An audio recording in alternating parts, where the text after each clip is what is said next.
Aujourd'hui, on est à Ham, la cité du burger, parce que Ham, burger. Je suis à la recherche de la princesse Lady Mac, la fille de Big. Ouais, alors, qui dit princesse, qui dit château, on est au château de Ham, on va la trouver. Suis-moi mon GG.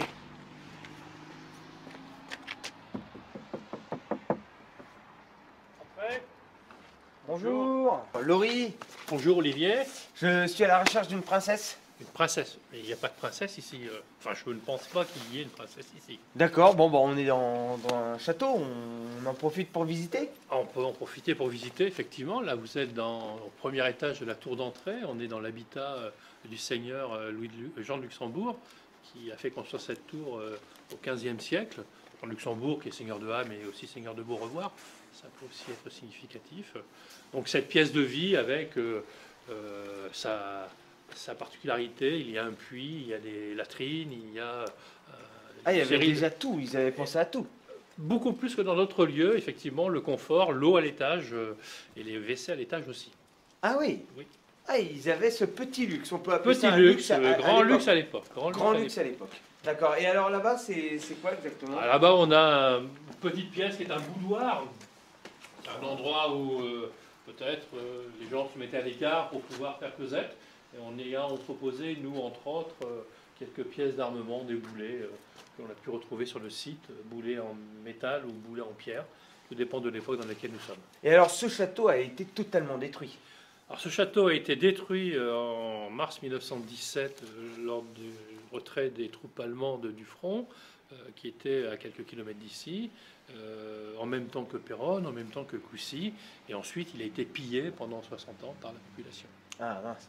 Vous n'avez pas déjà retrouvé des petits trésors aux alentours? Oh, des petits trésors, on en retrouve toujours. Ah, celui-là, c'est d'ici, non? Le petit trésor, c'est déjà d'avoir pu conserver quelques pièces d'habitat comme celui-ci, quelques pierres sculptées qu'on peut avoir de temps en temps. Mais le principal des trésors, c'est le parc lui-même. Donc il reste au final que cette tour-là? Il reste cette tour, quelques morceaux de rempart visibles. D'accord. On continue la visite? On continue la visite. Allez. Et vous avez remarqué l'arbre dans la cour? Bon, c'est un arbre comme un autre, non? Eh bien non, il a une particularité. Il a été planté en 1793. C'est un arbre de la liberté. 1700, il est plus vieux, quoi. Il est plus que bicentenaire et il a résisté à la Première Guerre mondiale, il a résisté aux Vandales et aujourd'hui c'est le symbole de la liberté. Et la particularité, c'est le crayon qui est juste à côté aujourd'hui, bleu, blanc, rouge, qui est bien le symbole de notre République. C'est le crayon Charlie? C'est le crayon Charlie. D'accord, donc c'est vraiment un arbre qui aujourd'hui encore garde dans la symbolique des valeurs que l'on veut défendre, ce qui me semble tout à fait logique. Donc il a tout vu en fait? Il a tout vu, il a vu les prisonniers les plus célèbres, il a vu la Première Guerre, la destruction du château, le vandalisme pendant plus de 50 ans et puis le début des travaux de notre installation sur le site. Il a même vu Napoléon? Il a vu Louis-Napoléon Bonaparte, ça c'est sûr. Bon, on continue? On continue. Donc, il n'y aura pas eu de princesse en haut? Non, mais il y a beau ne pas y avoir de princesse, j'ai quand même quelque chose à vous faire voir, qui est un petit trésor. C'est vrai? C'est une pierre juste au-dessus de la porte, que personne ne remarque, tout au moins personne ne veut remarquer. Et c'était sur une des fenêtres du donjon, et on a retrouvé cette pierre à 400 mètres d'ici, lors du curage d'une petite rivière. L'explosion l'avait projetée, et nous, on a remis cette pierre en place sur cette porte, parce que ce que nous avons fait de mieux depuis 40 ans, c'est de pouvoir monter à l'étage. Parce qu'avant, on ne pouvait pas. Et on ne pouvait pas, il n'y a plus d'escalier.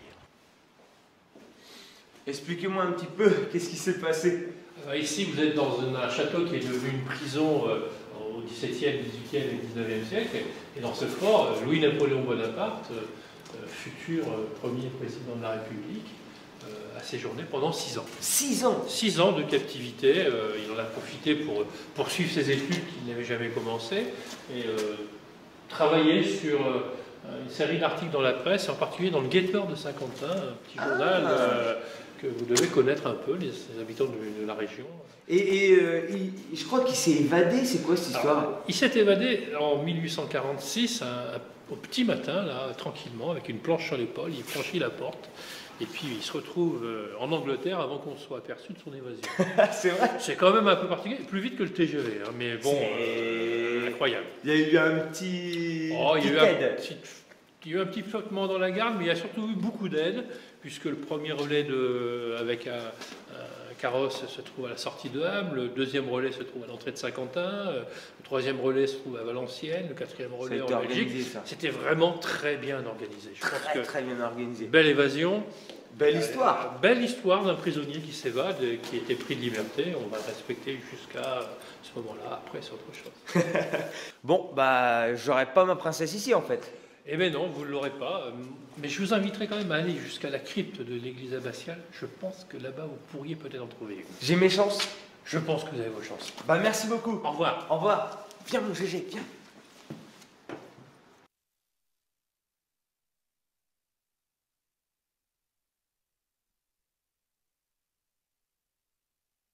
Oh, bonjour monsieur. Bonjour. Je suis à la recherche d'une princesse. Lady Mac, la fille de Monsieur Big. Vous l'avez pas trouvée? Bah, écoutez, il n'y a pas une princesse ici, mais il y a au moins la femme d'un seigneur. Elle est où? Elle est là-bas. On peut aller voir? Oui. Alors c'est quoi cette princesse? Elle s'appelle Elisabeth de Bettencourt. C'est la femme d'Odon IV. C'est celui qui a fait construire le château de Ham. Ok. Alors ça remonte à 1214-1230. Hein. Et elle est là? Oui, elle est là. Ça, c'est Elisabeth de Bettencourt. Et c'est chez elle ici ou? Ah ben là, c'est un gisant. Hein. Il n'y a aucun corps en dessous. Hein. Ça, c'est pas... Bon, il n'y a pas de princesse, mais c'est quand même magnifique ici. Ah oui, oui, oui. C'était le début du gothique. Hein. Alors vous avez les voûtes sont magnifiques. Hein. Ça. Et l'église, elle est romane, c'est ça? Alors le début de l'église est romane, oui. Alors après, l'église, elle est en deux parties. Il y a une partie romane et une partie gothique, c'est la transition. Et alors on dit que c'est la plus belle du nord de la oui, France. oui, c'est la plus belle du nord de la France, oui. Oh, on est bien tombé avec mon GG.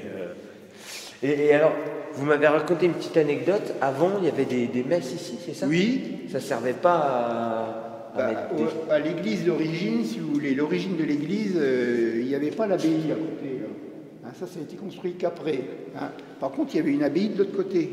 Et ça, on n'a pas de trace de ça, c'était avant 1600, ça. Hein, et les abbés venaient faire des messes ici. Alors ça ne s'appelait pas la crypte, c'était une église basse. Et pourquoi on a appelé ça la crypte? On a appelé ça la crypte sûrement après parce qu'on a mis des gisants, alors on l'a fait passer pour une crypte. Hein, mais une crypte en principe, c'est pas éclairé comme ça. D'accord. Et alors, ici, c'était une grande place importante de catholiques. J'ai l'impression qu'il y avait plein de... Oui, choses. automatiquement, parce qu'il y avait le logement des abbés, là, hein, qui faisait 32 mètres de long, et il avait 3 étages. Alors ça représentait quand même... il y avait du monde. Du monde, oui, sûrement. Il y avait du monde. Vous avez un truc à nous montrer? Alors. Là, j'ai un plan. Alors, vous avez le plan crayon, là, ici, ouais. L'église, l'abbaye, alors tout ça, ça existe toujours, la bibliothèque, et le fameux logement des abbés qui était derrière. Qui a été détruit, il a été détruit à la Révolution. Ah, ils ont dit, allez, on n'en veut plus, on détruit. Voilà, c'est tout. Et la crypte, elle est où, alors Elle est là. On est là. Dans le prolongement. Dans le prolongement. Oui, c'est pour ça que là c'est bien une porte qu'on a dans la fenêtre, là. C'est bien, d'accord. Donc, avant, c'était pas une fenêtre, c'était une porte. C'est une porte. D'accord. Alors ici, en principe, il y avait 3 hôtels même. 3 hôtels. Il y avait celui-là, mais il y en avait 2 autres là. Alors après, vous avez un hôtel dans le bas-côté par ici, et encore un hôtel de l'autre côté. Il y avait 5 hôtels dans la crypte, oui. Donc, il n'y a pas de princesse ici, en fait. Ah non, pour ça, il faut aller se battre, il faut aller au Nunchaku. Pour apprendre à se défendre. Pour apprendre à se défendre. Bon, j'espère qu'il va rien m'arriver. Merci beaucoup. Oui. Allez, merci beaucoup. Allez, au revoir. Ouais. Au revoir.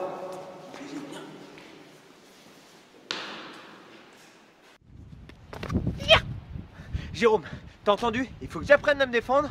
Donc j'ai trouvé les gymnases pour sauver la princesse Lady Mac. Il n'est pas à toi, il est à moi.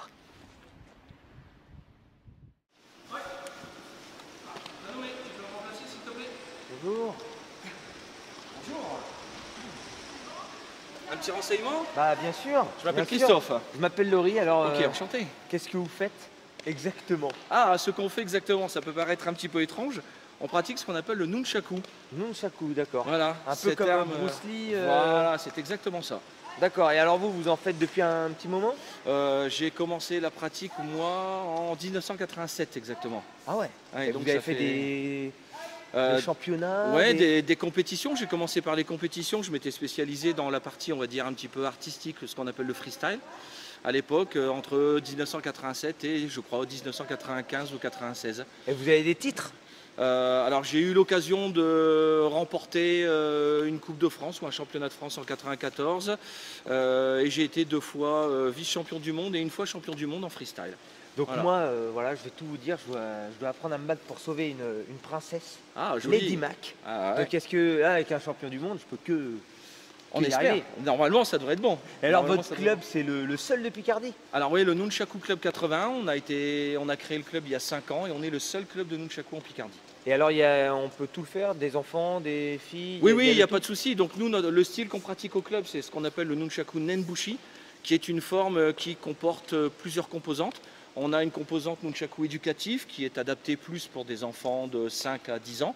Après, on va commencer à travailler vraiment les notions avec le Nunchaku technique. On va travailler l'attaque, la défense, et puis des exercices qu'on appelle le kata, le bunkai, qu'on rencontre souvent au judo, mais plus particulièrement au karaté ou dans les disciplines traditionnelles. Ensuite, on a une petite partie qui s'appelle le freestyle, où on fait un petit peu d'artistique, et on termine avec une grosse partie compétition, où là, on fait du combat. On est motivé, on est très dynamique, on fait énormément d'activités, des actions, des manifestations, des démonstrations aussi, un petit peu partout. Et voilà, est-ce quoi. que je peux essayer Pas de souci, pas de souci. On y va? Ouais, alors on va quand même commencer avec un nunchaku en mousse, parce qu'un C'est nunchaku mieux. en bois, c'est d'accord. C'est mieux. Je vais en chercher un. Ok.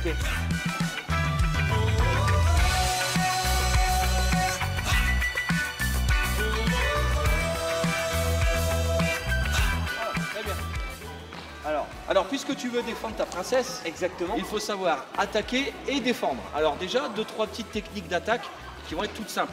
Donc la première, c'est tout simplement, tu vas t'écarter sur la droite. Voilà. Et avec ta main droite, tu vas frapper devant et essayer de récupérer, voilà, comme ça, uniquement. Voilà. Ça, c'est un balayage tout simple qu'on peut utiliser en courant. Voilà. Et c'est un balayage qui est... C'est pas facile de récupérer, mais ouais. c'est pas grave.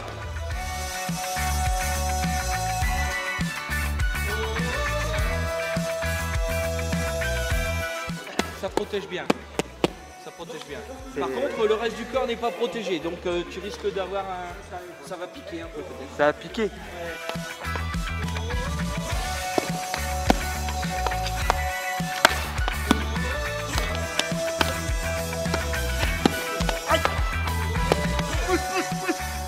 J'ai. La princesse, ça va se débrouiller toute seule.